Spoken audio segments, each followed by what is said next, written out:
Hi, this is Wendy. I'm working on part two of Painting Six in my Dream series.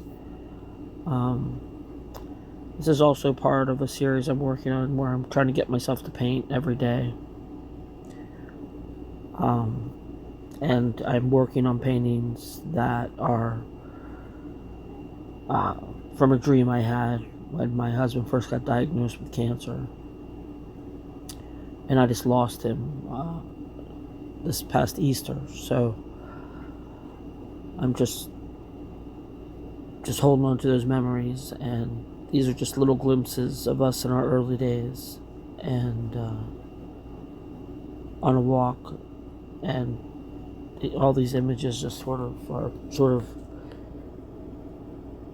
just little bits of moments that we shared. And then you're gonna see uh, I have three kittens that are definitely getting a lot bigger. We came across them right before my husband's uh, celebration of life, and you know, they were little feral babies, and now, we have them in our place. So they've been helpful for sure. But I'm doing these paintings, and I'm trying to get it to uh, push myself to uh, move forward, but it's uh, a daily struggle. It's hourly struggle, minute to minute sometimes. But you have to move forward, and that's what I'm working on. I have a few different things that I'm trying to do to make sure I get done every day, and some of them I hope I do better than others. Tai Chi, I doing really well. That was the one I really started. Make sure I do Tai Chi every morning, and most of the time I do really good. But I've been sort of every once in a while, missing a day here and there, once in a while, and I need to push myself and make sure I get it done, no matter what. There's something in your head when you make yourself do things and you push yourself. It's very easy to get stuck in that sort of comfort zone because it feels safe. You know, not pushing yourself outside of that. And I, for the past 3 years, let alone after losing my husband and my mother, actually 2 months later, that safety is kind of gone. And I mean, I'm safe, but it's just, I don't know.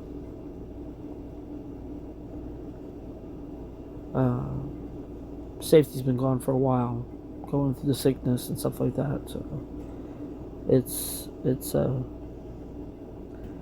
so now I'm just trying to. I feel like I'm coming. Uh, Trying to figure out how to live on dry land again. I feel like I've been walking around underwater, and uh, living in this surreal world of, you know, trying to save somebody that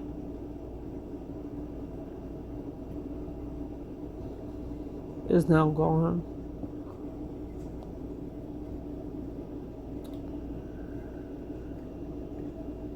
So I paint.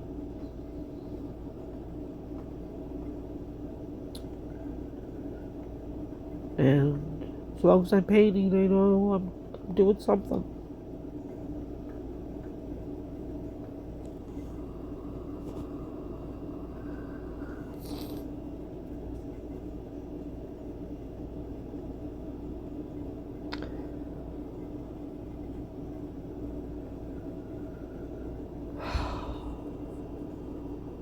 sometimes.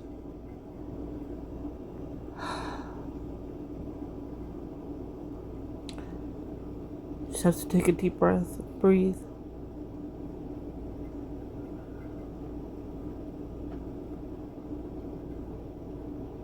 And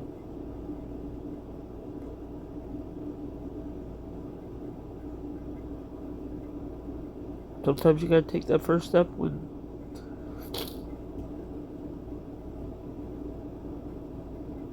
it feels impossible.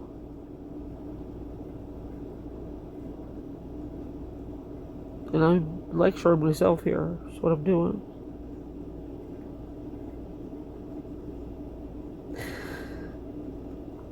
Yes, I know. Sorry.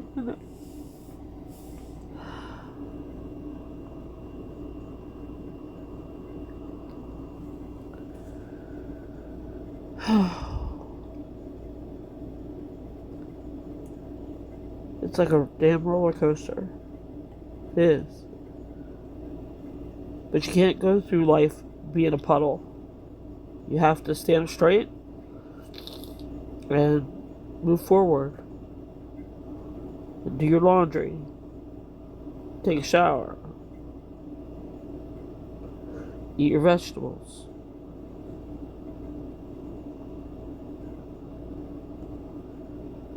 You gotta be grateful for life. And grateful for all the amazing things that you have and have had.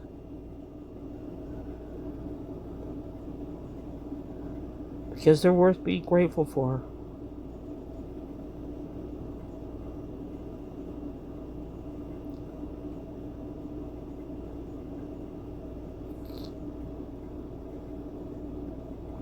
They're worth it for sure.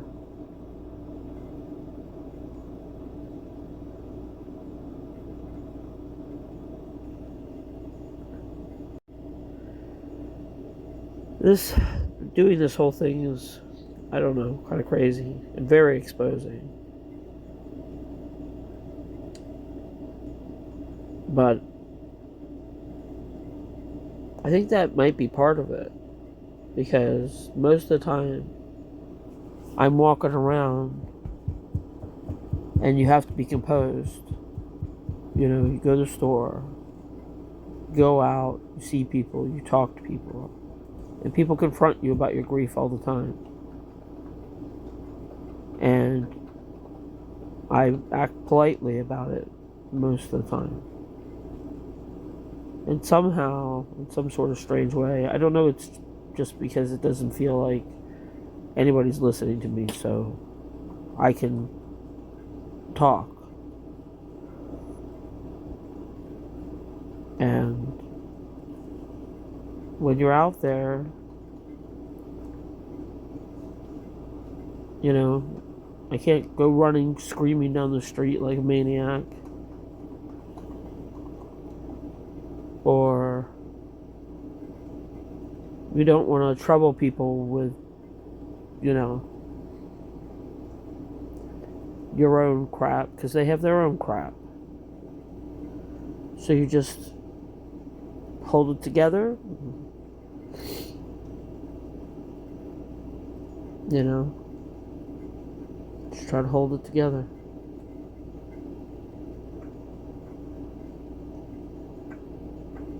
This life's a crazy thing.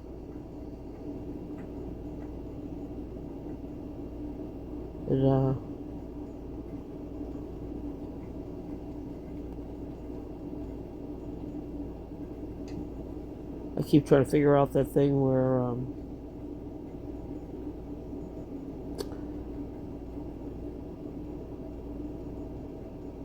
controlling my own destiny. Sometimes that seems so clear, you know. And other times it's like, what the fuck? I don't think so. But who knows? I know I definitely don't.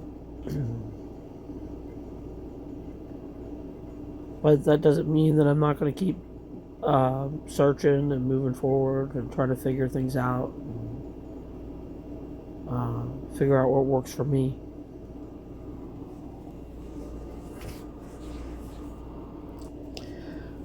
And part of that journey is me doing these paintings.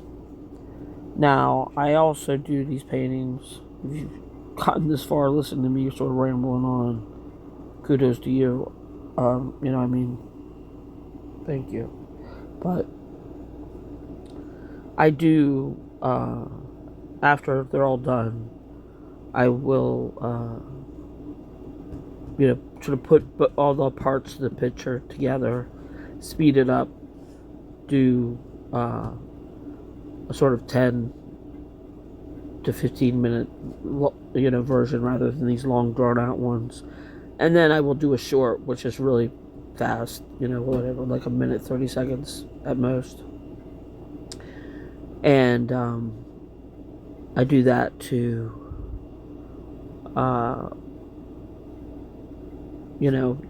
there are options, to see it. So if you want to see the painting process, but you don't want to sit here and watch it at this dry speed, that's fine. And another thing is, if you don't want to listen to me rambling on, but you want to watch it, sort of put it on in the background, you could always mute me, put on your tunes, and listen to those while watching me. I know I like to watch people paint. But I like, listen to music too. Damn copyright laws, I just put on music that I was listening to while painting, quite frankly. But I dig it.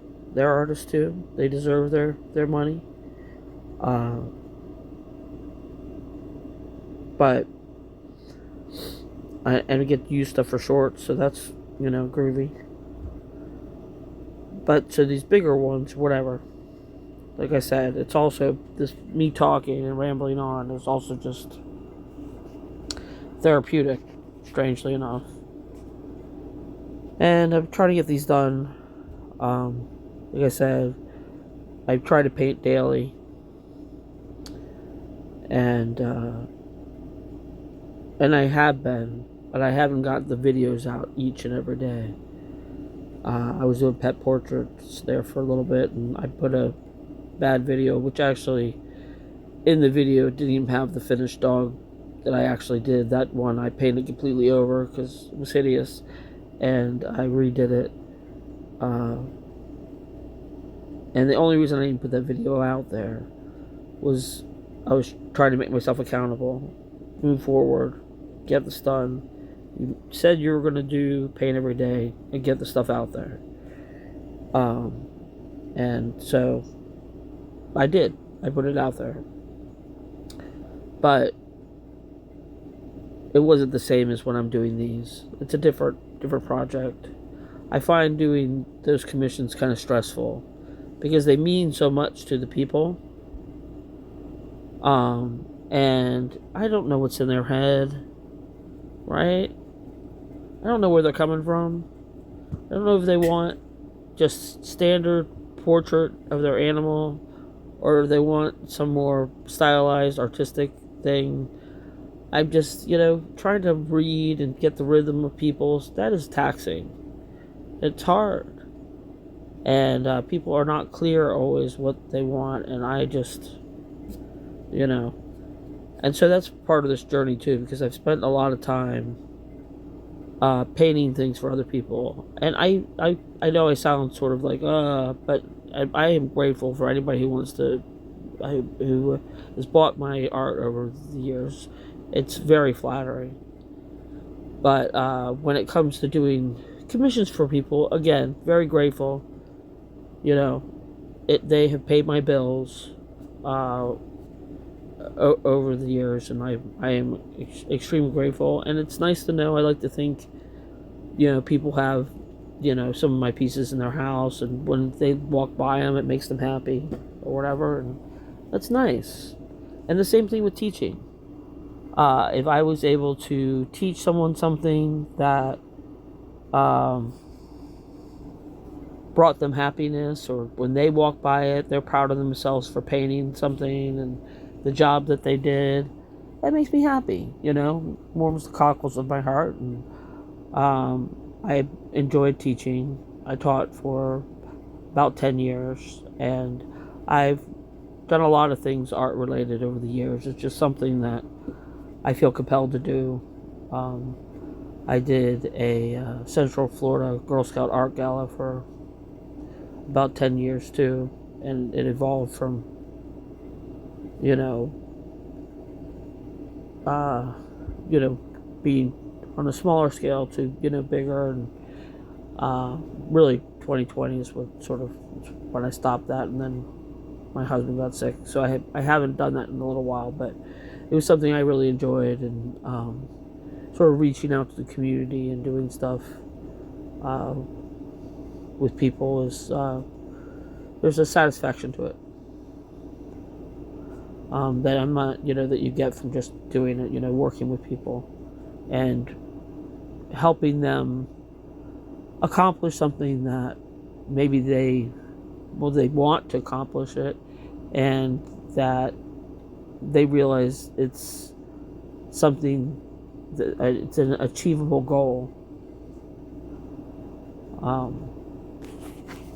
And when you do that and you help people do that sort of thing, I think it can benefit you as well, because you seeing people achieve things that to them might seem insurmountable, but there's things that I find that are overwhelming and just seem so, out of reach sometimes, but it's not. You just have to push forward and make it happen. And that's why I keep doing all these little things, and I feel like I almost should do some sort of like little chart, and where just every day the things that I want to do, because if I don't get them all done, right? But like I said, I don't have to do 2 hours of everything, right? I go 5 minutes. Now, yes, what happens is I get into it and I do way longer than that. So maybe you can't do everything every day, right? Like yard work or something that I need to work on. It's just my yard's way out of control right now. I live in subtropical climate. It's summer, it's raining, the vines and everything is crazy. And part of it I absolutely love, right? It's gorgeous. Big fan of potato vines and just all kinds of crazy things growing. I know some of it's invasive. I just, I got to deal with it. It's way overgrown, and there's only, some of it I absolutely adore. It gives you that sort of Studio Ghibli look where everything's sort of climbing all over everything. Beautiful. Just Mother Nature. And that's part of it too. I'm like, they want it to be there. But there's all kinds of crap that's like been neglected over the past 3 years.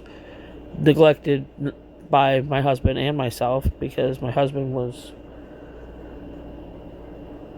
ill and dying, and I was taking care of him.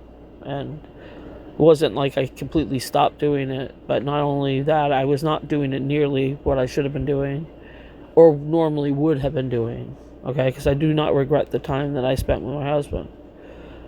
But my husband wasn't doing it, and he was tremendous help with that. And so now it's just chaos,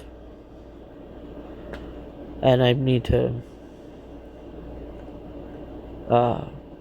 work on that. And I know it's not going to happen overnight, and sometimes, particularly this time of year, I feel like I'm like fighting a losing battle, because I'll mow, I'll go, okay, well, I got 5 minutes. Now normally, again, I always at least get a half hour in there of yard work, okay, if I go out there, bare minimum. Sometimes longer, but it's like uh, overwhelming. I'm hoping that maybe once things sort of start dying back, which we still got a while till that happens here. But I hope that I know that it's going to take a little while, is what I'm saying. So I'm trying to just maintain it, work on it, make sure that I don't completely lose the race, and then when it's a little easier, when it's not as hot outside, when things die back on their own, where I'm not just like sitting there trying to hold back a tidal wave of out of control vegetation. I can get it to a point where it'll be maintainable and straightened up, cleaned up, taken care of, and just work on that. So that's my goal, is to get that under control. So like I said, I have all these things, and I'm trying to get them done and worked on, and at the same time fighting the part of me that doesn't. Well, the good thing is most of the things I like to do, I'm fine doing at home, right? Because I don't know. Home is where I like to be. It's comfortable, but I push myself out of the comfort zone, and my daughters do too, because it's real easy to get used to staying home. And I have tons of stuff to do here. Home is where I like to be. I've always been that way. And actually, my husband and I were both that way. We like to just hang out together at home and be together at home and doing our things. And who had time to do anything else but that? Besides, go to work, go come home to each other. And so it's just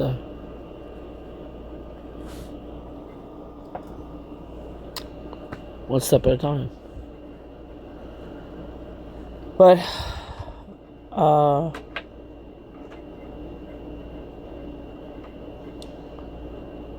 journaling is another thing I'm trying to work on.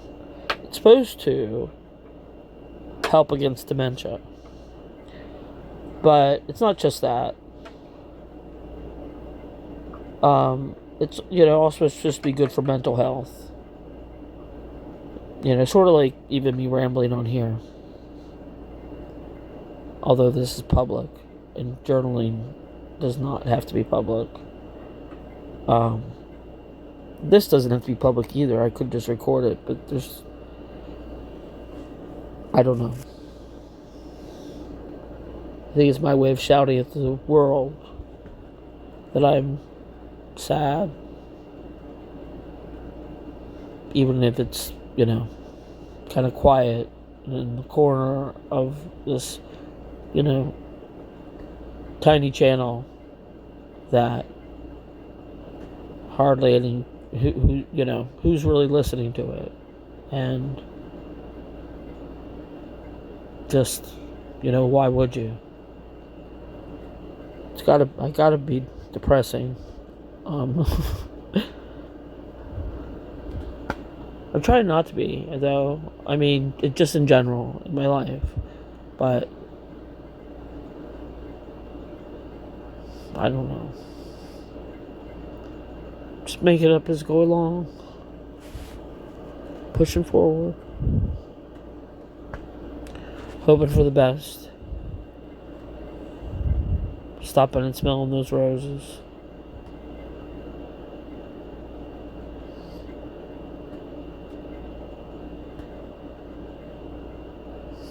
But it's driving me to get these pictures done, and it's important that this stuff is done.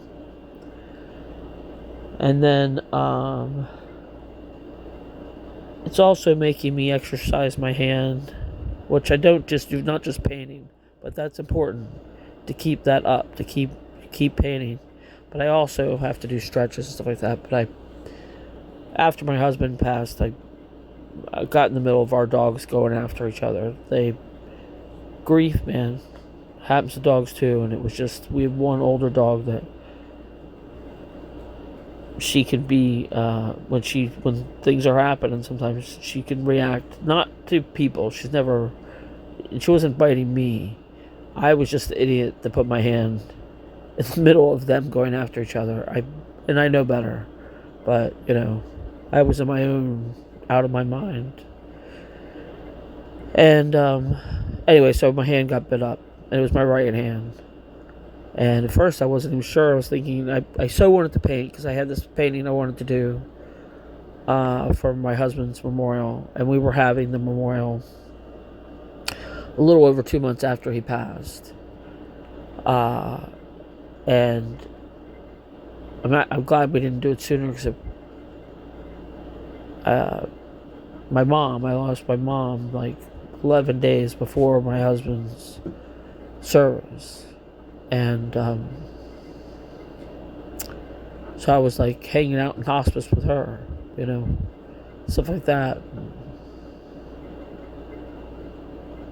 But it's just, but she was 86, and I don't know, I always thought she'd make it to her 90s, because the women in her family all sort of lived that old, but her body was just done. She had, years ago, when my girls were little, she went on a trip and she got this thing called Shigella when she was in Africa, actually. And she was so sick from that. And then after that, it was like her body just started like attacking itself. And that was quite a long time ago. I wish I could remember the year, but it was, my girls were pretty little, and they're all in their mid-20s now, so mid to, some of them, more closer to the 30 mark. But it just was, and she ended up with all these different things, and it just sort of like roller coastered. And she had rheumatoid arthritis amongst other things going on, and topped it off with the beginnings of dementia.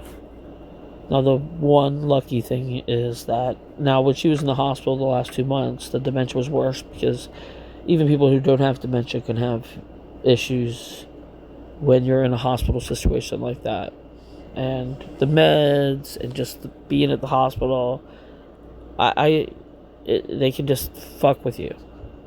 There was a couple times my husband was in the hospital for like almost a month, and I would often stay there and sleep there, because you have to have an advocate. And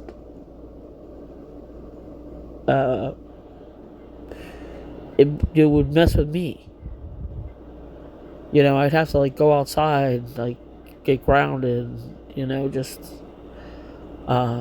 like the times that I was still working, I would leave the hospital, go teach, come back. But I was there at night, and I was there most of the day, and I would be there, and it just messed with you. So if you were having any sort of memory issues and you go into that situation, it's just like hijacks your brain, man. And so, but my mom's body started attacking itself even more, to the point. So it was just like one antibiotic after another antibiotic, and that was the end of my husband too. It was just like one antibiotic after another antibiotic, and it was just like never ending until we were like, no, we're done, because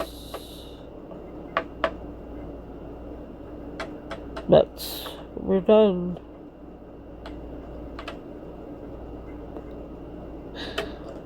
Because sometimes you have to say,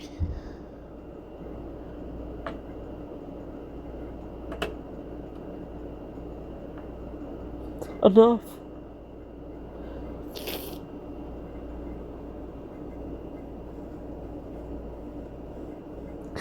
it is not an easy thing.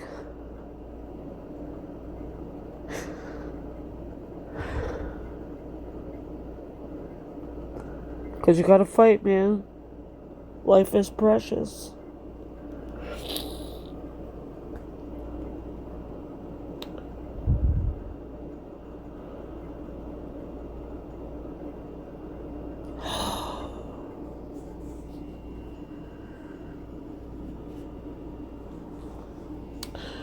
So,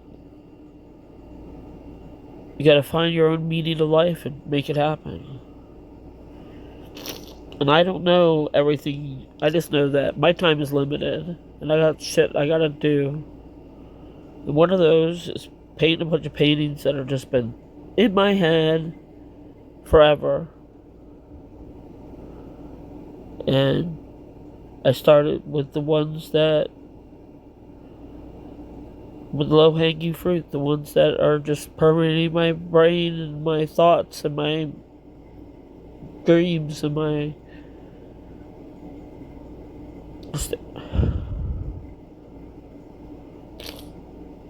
soul.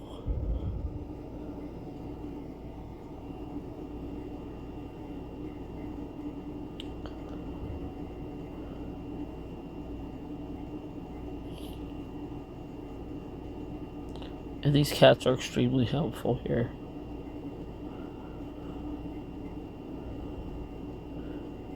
I tell you, kitten therapy is definitely a thing. They come and pile up on me, curl up on me, purr, snuggle. Although I need to trim their little claws again. Because they are very sharp. And we were pretty good. I trimmed them a little bit ago. But they grow very fast. But I need to trim them again because I got a good scratch this morning on my arm and my knee. My knee looks like it went through World War II from little cat scratches there. But most of the time, they're snuggly and adorable. A little bit crazy. But that's kind of what you like about cats, if you like cats. I also have dogs.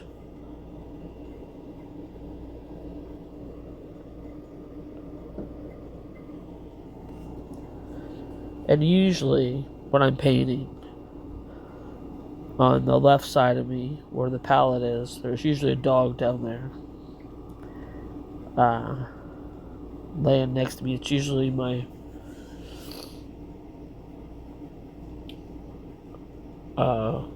Great Dane, Cane Corso mix dog. She's all black. She's got a little white blaze in her chest and like one toe that's white. Which actually I think is just the tip of her toe now. So, these kittens come from some litter. We have feral cats outside of our property. And we've participated in them catching them and fixing them and releasing them and stuff like that, but people drop them off back here all the time. And not the calico came up to my daughter, and the other two we sort of picked up. Actually, we picked up a fourth one too and found a home for it. But there's actually some out there. You can only try, trying to get them. But they're so adorable. You wish you could find homes for all of them.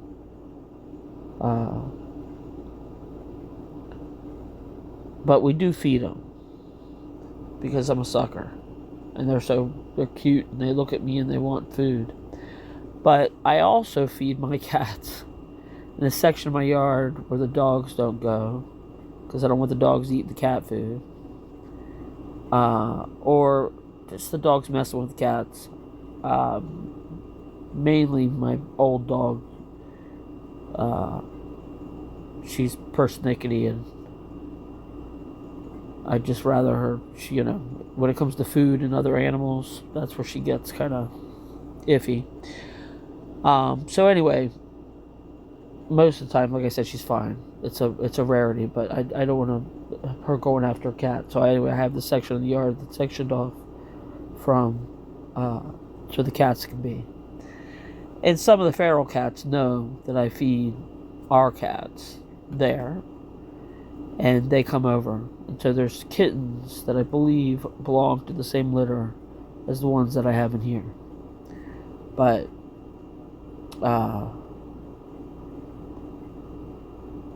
they're one is has a like little seal point, Siamese or something, and then the other is like a fluffy black and white one, which has that with a black, like, because we live in Florida, so there's sun, and so black cats in the summertime, a lot of times their hair gets a little bleached. It's called rusting, and so the one that's out there kind of has that the black spots, long hair are sort of bleached a little, and it has sort of a rusty brown hue to it. And usually what will happen is, so when they shed that fur and they get the new fur, they get their winter coat, it goes back to the dark black, right? And then in the summer, again, it's just like a person. You go out in the sun, and cats love sunspots, and it'll bleach their fur just as much as it'll bleach a person's, anybody else that's in the Florida sun.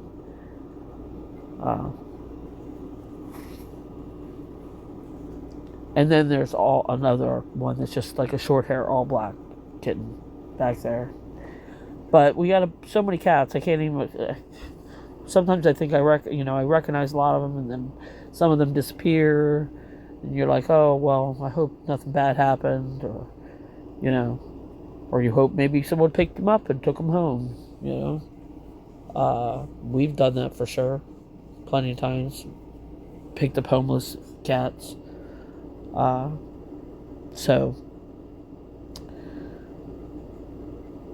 But they're cute, and they are happy to see me when I come and feed them early in the morning. And some of our cats like to go out and prefer to be outside eating. They can come inside if they want. But I think all cats should be free. Now, the kittens that we have inside right now, they will go outside eventually. Probably sooner than I think. But they're just inside right now for the moment. Just because get them acclimated to being with the family.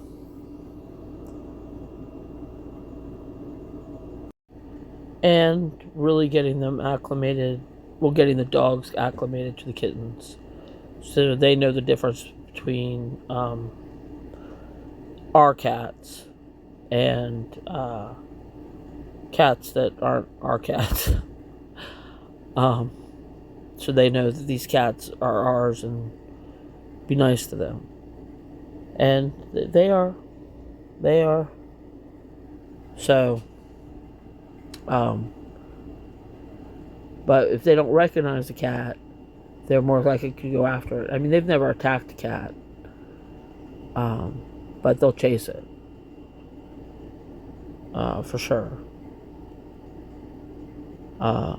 And maybe they haven't attacked it because they haven't caught it, so, just rather than be safe. And they're good. Like I said, they've never come after our cats, so that's cool. And so the kittens are in here and getting friendly with the dogs, and so the dogs know that, hey, these kittens belong here, you leave them alone. But before you know it, they'll be outside with the other ones, or in and out. So they come out and hang out,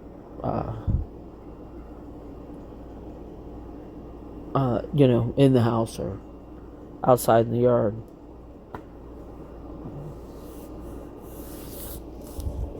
But they're adorable. But I can't believe how big they're getting. Just seems like it's very fast. particularly Seven, which is the black and white tuxedo one. He is huge. And little girl lives up to her name. I mean, we got her. She was so tiny compared to the other ones. And she just stays pretty tiny in comparison. It's for sure. Seven is the biggest. And then Potato, which is the calico. And then little girl, which is the tabby with the white like feet and little accents. And she's just tiny, but adorable. They're all sweethearts, and they love hanging out with me, sometimes causing trouble, but that's okay.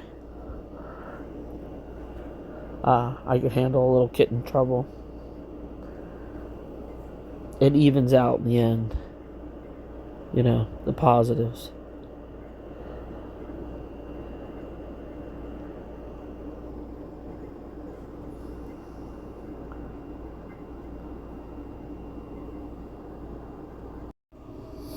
The crazy thing is, yesterday's painting, I think, was the first painting I did that the kittens were not running around at some point in time when I'm doing the painting, if not the whole time.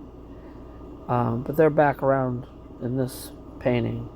But you can actually see on my arm that I'm painting with, there's a big scratch on it, and that came from a cat this morning that was jumping and lost its footing and started to fall and grabbed onto me. And got that in my knee. So, not happy. But I will heal. No big deal. But I thought it was kind of bizarre that the cats were sleeping off to the side yesterday when I was painting. And I really forced myself to paint yesterday's painting because I told you I was working on those animal pictures, and I finished them, and I actually did it. I was painting all day long, but I still wanted to do one of these paintings of my husband and I because these are the ones I'm really driven to do, and I want to just feel like I just really want to get them out there. It's important. And it was relatively early. I mean, it wasn't too late. I can't remember. It was, I don't know, maybe 9:30. And I prefer to paint at night. I've always been that way. Although I paint all times of the day. It just depends what I'm doing. But particularly personal stuff, if I'm doing my own stuff, I prefer to do it at night. There's just something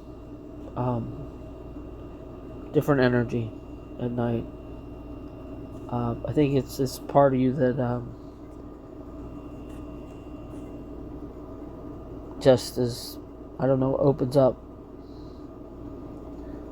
I don't know. Maybe because of fatigue, I'm not sure. Because I usually feel more awake during those times. And you always wonder, like, or at least I always wonder, like, where would you convert to naturally if you had no restraints of time? Like, when would you sleep? When would you eat? What would you do? Like, what would you be your time frame? What would I do? And I have a little bit more freedom to some extent at the moment with how I'm doing it. Not every day, because there's times like I watch my grandbabies a few days a week, and other just whatever. But things happen and come to play. But there is some freedom, and what I've noticed, what I'm doing when I'm trying to get this stuff done, I'm more likely driven to stay up late. It's like 1:44 at night right now. And it was, I finished painting, and at first I wasn't going to do the voiceover tonight, but to me, it's all about getting these out and getting them done and getting this, like every time I can go check, done, next one done, next one done. And so it's just important to me, and there's a satisfaction. And so I don't have to watch the grandbabies tomorrow, so I don't have to be up at a certain time. I will still be up by 6:30, okay? Me sleeping in means I slept until 7. I think maybe a couple weeks ago I slept until 7:15, and I was up real late. I think I was up to like 4:30 or something like that. So and I still was up like 7:15. But so here's the thing though, me staying up later, what I have done is I'll like take a nap in the middle of the day, and not always, because sometimes I can't, it just whatever, doesn't work out, or sometimes I'll just depends, but I will frequently end up on those nights that I do that, where I'm up late, is I'll take a nap. And the funny thing is, even though I'm sleeping shorter periods of time, altogether I'm sleeping more than I normally sleep. My sleep is horrible. And when I was taking care of my husband, it was even worse. Or it was like, like when you have a newborn, you're just like, one ear is always open, you're constantly awake, you're constantly there, ready to go, help, do whatever you need to do. It's just, sleeping with one eye open. And so I'm just trying to, get some decent sleep, get some REM sleep in there. And what I find is that where I get, a shorter period of time, but I'm getting like these deep sleeps where I actually am like sleeping. Whereas like a lot of times, I'm up like every half hour, I sort of wake up and just sort of toss, turn, that kind of stuff. If I try to get, an 8-hour sleep, which I know they say you're supposed to, but doing it all in a row to me is not, it's also painful to my body. Sleeping that long, I just feel achy and stuff like that. But if I do like sleep, and then sleep again, and then it's just sort of like breaking things up. I don't know. And it's like I said, I'm not completely free of restraint, so I can't say that's what my ultimate schedule would be. If I was by myself and it was just the sun and the moon and me and figuring out what the fuck I wanted to do, my own time frame, I don't know. But there's so many different times a day that I absolutely adore.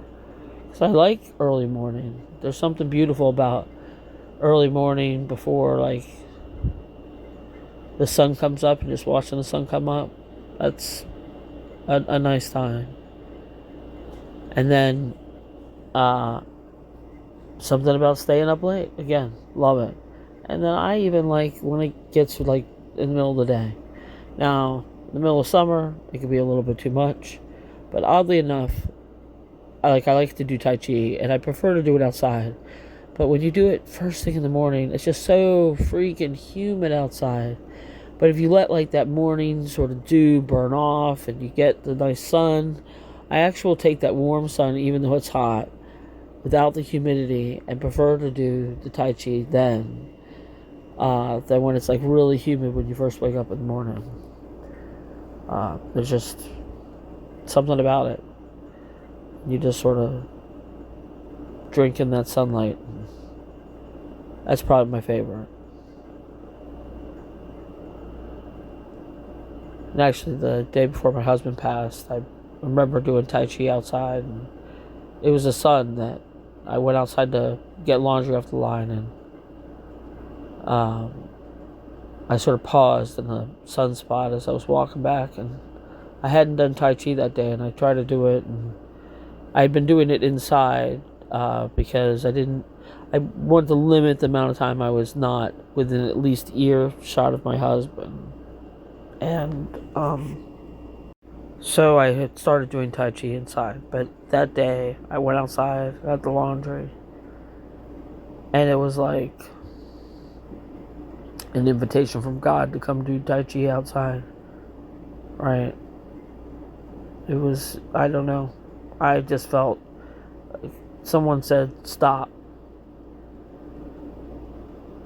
do this.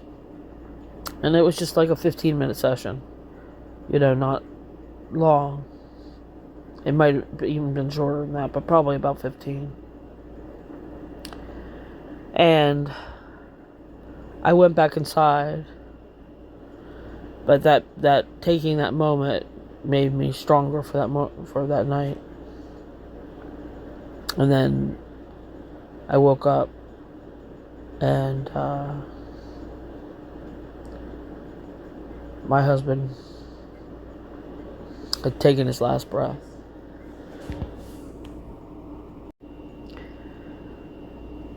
And no matter how prepared you are or whatever, it's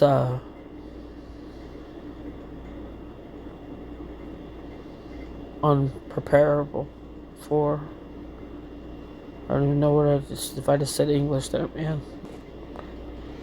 The hell. And I'm choked up. Still, man, I had this cold that just grabbed hold of me. My grandbabies had it, and then I didn't have it. They had it. Like, they got bad. Like, my one grandson got the beginning stages of pneumonia. One had an ear infection. It was just like horrible, and I managed to stay away from it. And then they were all getting better, right? And then I got it, and like the sore throat, and just it was, And so the sore throat's gone, but there's like still this tickle like at the back of my throat. And I get choked up easier, and it's a pain in the ass. And I will be happy when that feels clearer. But doing these talks and stuff like that, it gets me choked up too. So just talking.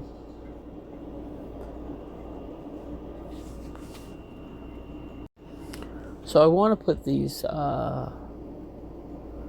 like shelves and like places where the cats can like go up high and walk around, maybe like the top of the room, like have their own little perch, because they prefer to be up away from the dogs. It gives them a place. The dogs are a pain in the ass. They're big and they're just, pain. But I want to put them up, but I'm just gonna have to do it like slowly, like do one at a time.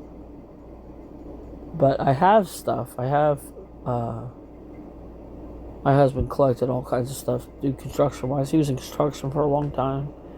And, until 2008, when the sort of bottom fell out of that. And then, the past few years, he was, semi-retired, and he, worked, about 25 hours at Lowe's a week. And so he was always, when he was working at Lowe's, of course, he was always looking for those bargains and those deals and the things that were out there, but also tempted by all the awesome things that he saw as well. But he was to construction and tools as I am to art supplies and paint, particularly. So that's okay. Both of us had that little bit of that hoarder in us, because we saw potential in things, and you didn't want to get rid of stuff because it had potential use, but that can breed chaos, and sometimes you just gotta go, okay, this shit's gotta go. And I gotta do a lot of that. Making this shit go away.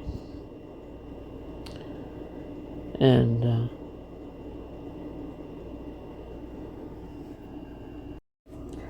but just like I wanna bring beauty from my grief by doing these paintings, I want to do that to my yard too. I want to turn the chaos that sort of became there for a while. I think that was really had a lot to do with the state of what was happening to us, too. It just symbolized a lot of that.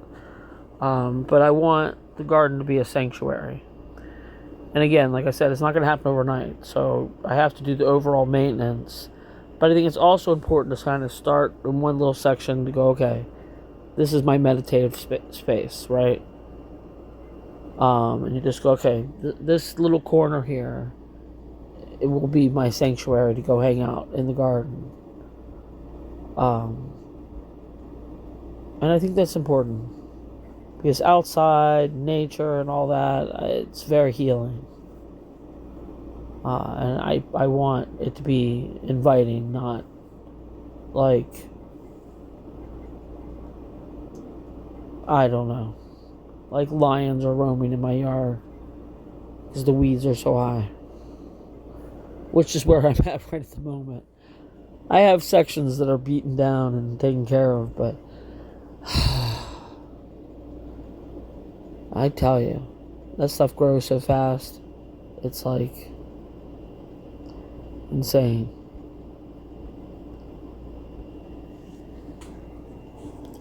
But that's part of why I love Florida. Is that weather. The sunshine for sure, man. The sunshine is what brought me down here. I thought I wanted to move to New England. And I moved there for a little while. Because I grew up right outside Washington, D.C. And, but no, sir. For me to live there, I'd have to have a place to escape, like Florida. Right? Because just depressing. Just not enough sun. I appreciate it. It's beautiful. There's all kinds of things, and I can enjoy a gray day. But just the amount of gray days, it was just like, I get that way here in Florida in the wintertime. If there's too much gray, too much whatever, I'm just like, Luckily, that is not, even in the wintertime, a constant. But the cold affects me for sure. Way more than it used to. But that's okay. I do live here. So I do get to enjoy the warmth, which is pretty much most of the year. And although it's overwhelming right now, okay, it's kind of like the opposite. Like, okay, so like up north, maybe some places it's not as hot and they can be open and be hanging out, in the sun even longer. But in the wintertime, a lot of people huddle inside because of the cold. But down here, we're outside because it's like perfect weather, where you occasionally get to actually wear a sweater for, fun. And still get to wear shorts in the afternoon. So there's that craziness too.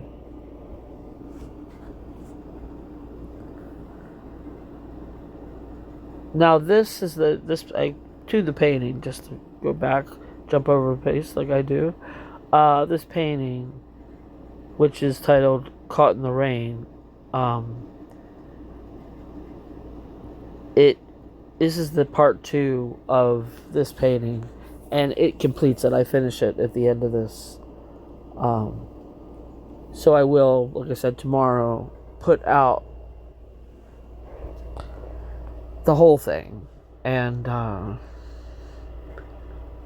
do the sped up version and stuff like that. I'll get that out there. So if you prefer to watch that, you're welcome to do that.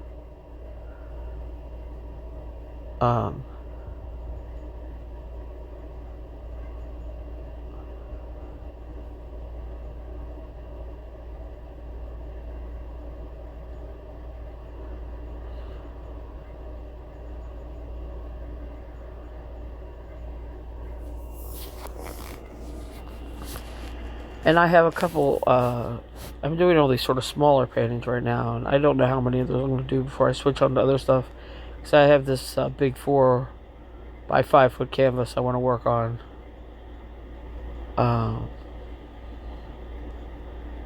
and I am not sure what I'm going to put on it. I thought about just doing a big painting of my husband. I do want to do. I have lots of paintings I want to do of my husband, but I do have a. I want to do a painting of him that's as tall as he was. So, at his tall, like his height, he was 6'1". So, uh, and then have that painting, and then just have that in the house.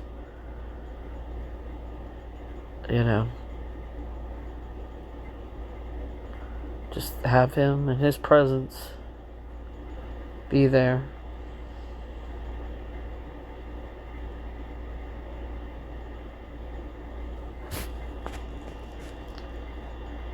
Because he's still a part of us. He's still here with us in so many ways. And I know it's,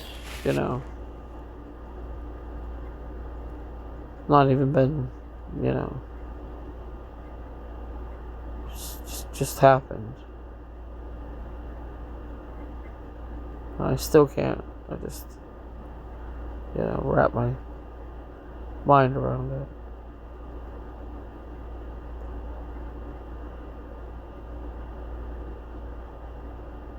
The saddest time is, like, a lot of times you can sort of almost feel like, oh, they're at the store, or they're here, you know what I mean? Like, there's just like that's what it's just the feeling that they're, but then, you want to tell them something, or you think of what you would have said if they were there. That it hits a lot then. Or just little things. Say, the right song, or the right light, or who knows, the right scent in the air can just overwhelm you with that feeling of love and grief, unfortunately.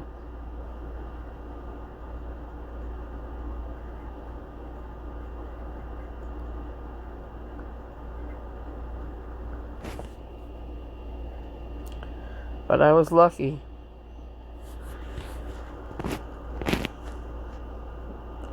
We were lucky to have each other.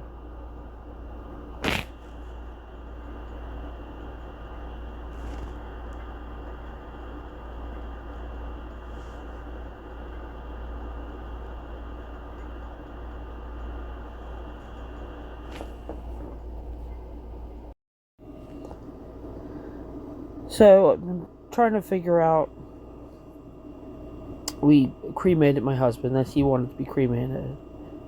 But I have tried to figure out how to do some sort of plaque somewhere, or do some sort of headstone. I like having him here. I have him in an urn with dragons on it. It's just as fitting. And my brother-in-law suggested, getting one of those benches, sitting, like, I gotta figure out how much they cost, but that might be something I work towards, doing a memorial bench for him. I think he would like that, and it would give a place to sort of go visit and look out on the water, and think about him. I would say, talk to him, but I talk to him all the time, doesn't matter where I am. That's just how I roll, man. He's part of me. And if I wasn't talking to him, I'd be talking to myself, so it's all good.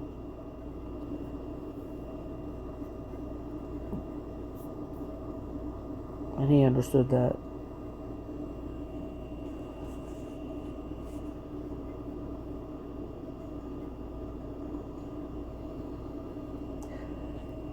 It's kind of funny, though, how life works that way. when we were together so much at the end, which we were always together. So I mean, yeah, we worked and whatever, but just different. Like he did a lot more observing because he would be sick, and so I would be sort of. A lot of times when we were working or we were doing stuff in the house, like he'd be doing his project, I'd be doing my project. And sometimes they overlapped, and we sort of, check in on each other or help each other or just whatever. But where he was just sort of sitting and observing me going about my day and doing my things, the observations of fine-tuning who his wife was kind of funny. Like, and it's, other people's perspective on you is also, like, apparently I hum a lot. And I've had a few other people tell me that, but I just didn't realize how much I did that I walk around doing that. Although I have to say, since he's passed, I don't know that I've been doing it so much. But when I'm doing laundry, while I'm cooking, while I'm doing stuff, a lot of times I would just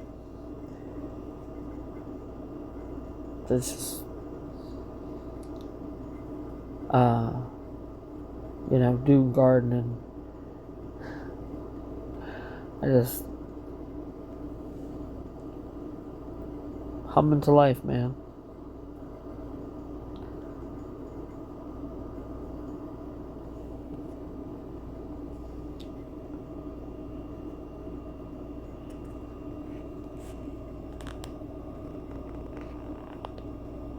But I'm proud that I'm getting these paintings done. Like I said, this is number 6, and I just started this little series a couple weeks ago, so I've gotten 6 paintings done in about 2 weeks. So that's, to me, awesome.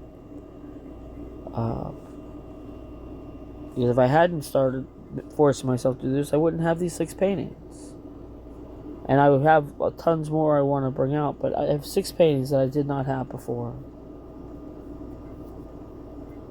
And, not good to me just floating around in my mind.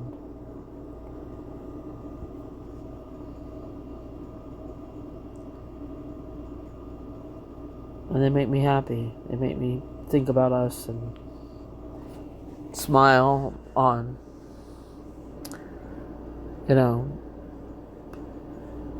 us falling in love and just us being together and just us. Makes me happy.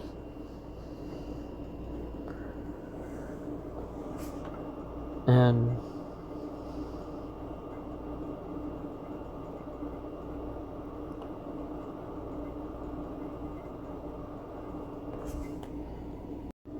I'll see where this whole thing leads, and just whatever it is. Sometimes it's hard to see where life's going to take you. You can aim and work towards things and have your goals and stuff like that, but there's always other factors that come into play, and we're sitting here, we're not playing, by ourselves, we're playing with a world of people, and so many things come into play with that.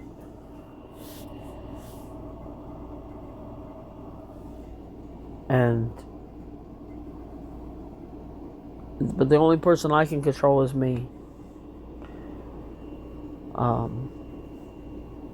So I'm just going to keep working on myself and try to improve and become a better me, and not drowned in my thoughts.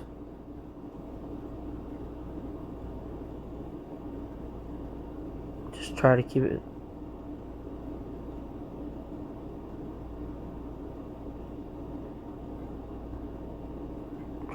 beautiful.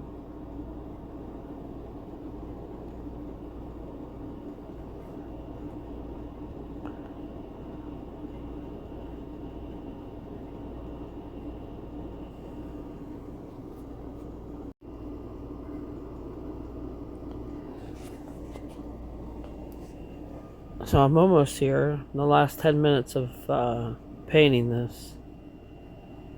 And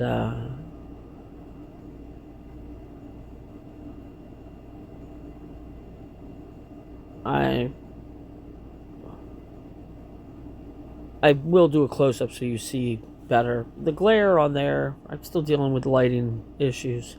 It's not a perfect setup. But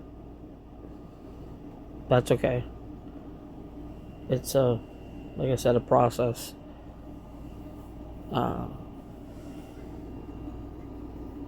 But hopefully improve with time. I'm working on it. Right now it's more about just getting this out, doing this, forcing myself. One, boom, boom, boom, boom. But I know that the sound quality is off, and I'm not dealing with speakers or anything. I'm just talking into my phone and recording with my phone. And not even really barely doing any minimal edits and stuff like that. Because if I had to do it, if it totally took over and I spent too much time doing that stuff, I wouldn't have time to do anything. So doing this stuff, it has to be, and it's still time consuming. I'm doing this. The length of time that I painted, and then I do the audio separate, because I can't do the audio at the same time and paint. I need to be able to get into that zone. And if I'm sitting there trying to talk and while I'm actually painting, it's just not, I won't be able to do it. I have to be able to zone out and just get into it and paint and not think about trying to talk. Now, when I used to teach, it was different. There's different when you're sitting there trying to create something from thin air, out of your mind. Then you're looking at a painting and just recreating it, showing people how to do it. That's a different thing. You can sit there and you can do that. And it's not that I couldn't talk while painting. It just wouldn't. I enjoy being able to get into that zone. To me, it's a time that I can almost get sort of meditative, and it's sort of it. It's not sort of, it is important for me to do. That's another key factor. So like each one of these things that I do, trying to get myself to write in the journal, doing the Tai Chi, doing this, all these have multiple factors of different things that they are working towards my healing. And if I heal, then it's I'm going to be better for the people around me. And that's important, because I want to be there for the people around me, and I need to get better to do that. But we will see how fast I move through this. I want to do.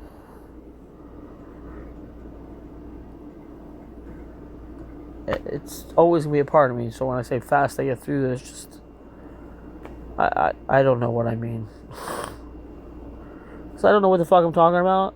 It's the first time I've ever dealt with anything like this kind of grief. I've lost people before, but nothing like this. And the fact that I lost my husband and my mother in 2 months. And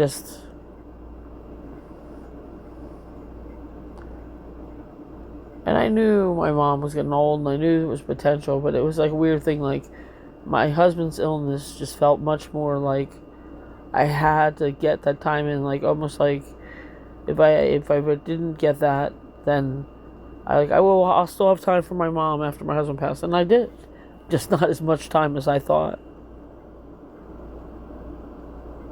2 months of time that she was already gone. I mean, her mind wasn't the same, and just wasn't the same. And she was an awesome woman. She was an amazing, amazing woman. And she just did things, made things happen. She was a hard worker. She was talented. She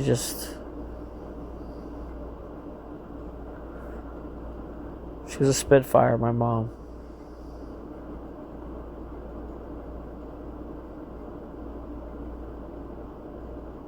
She was a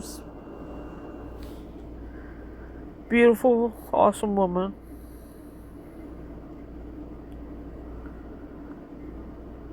And I was lucky to have her as my mom.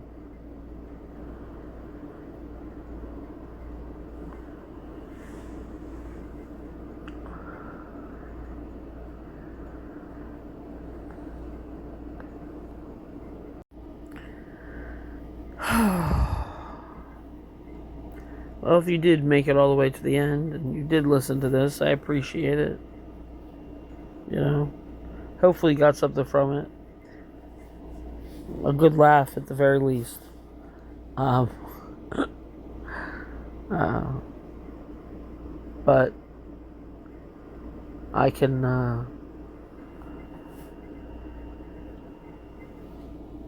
say I look forward to doing the painting tomorrow.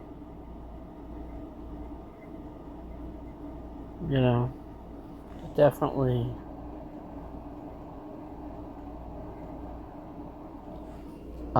gives me something to sort of think about. To sort of pull together the picture from the images because it's almost like movie reels in my head. Still sometimes, but a lot of my thought process, even though it is like, I have audio in my head as well. It's almost like movies, or it's very visual, and sometimes like I said, they're like stills from movie, like images in my head, and sometimes it's I'm just paintings in my head constantly. I am, if I sit there and I talk to people long enough, I'm usually painting you in my head. I'm sitting there and we're having a conversation. I sit in there thinking about, when I look at different things, or people, and I'm constantly thinking about what did I do if I was going to paint that. It's just something I do, something I think about constantly.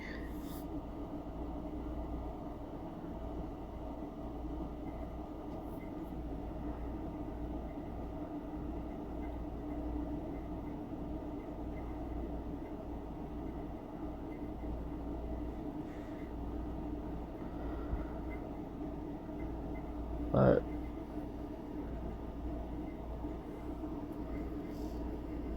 it's almost like practicing my head before I actually paint anything, because I'm sitting there doing it in my mind.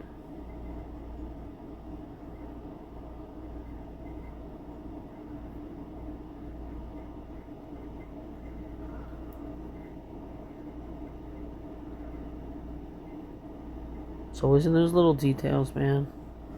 Just finding the little things that pull things together.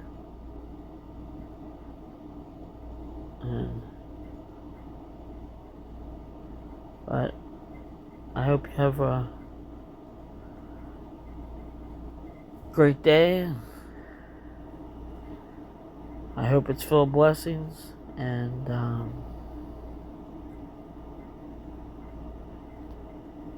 thanks for watching. Take care.